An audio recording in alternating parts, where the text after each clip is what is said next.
We don't have much information about Pytheas, except that he was an astronomer and an exceptional mathematician who lived in the 4th century BC in Massalia, according to Strabo, a major historian and geographer from the antiquity, who described him.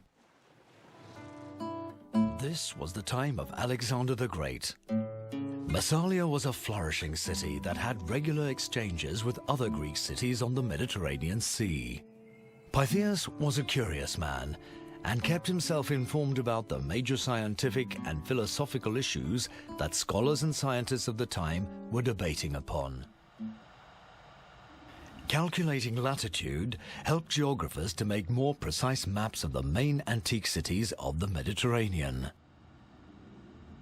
This contributed to the evolution of how men imagined the world at the time.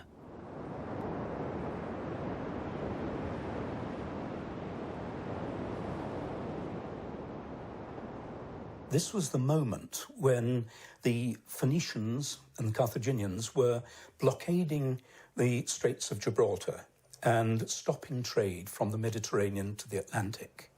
And that meant that access to the tin supplies in Spain were not available to the Greek colonists.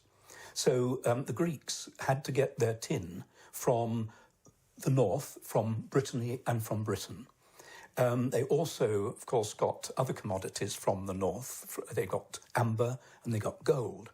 And I think it was to trace where these came from and to really assure the markets that Pytheas started off on this journey. And the obvious thing for him to do, if he was interested in where the tin came from, was to follow the tin route. If Pytheas' calculations were correct, the sun would not set during the summer solstice at the northernmost point of the Earth. So he decided to set out on an incredible journey for his time, reach the polar circle. As an experienced sailor, he set out for this odyssey, as did Ulysses the Divine. When the child of morning, rosy-fingered Dawn, that great and cunning goddess, sent us a fair wind that blew dead aft and stayed steadily with us, keeping our sails all the time well filled, so we did whatever wanted doing to the ship's gear, and let her go as the wind and helmsman headed her. All day long her sails were full as she held her course over the sea. But when the sun went down and darkness was over all the earth, we got into the deep waters of the river Oceanus.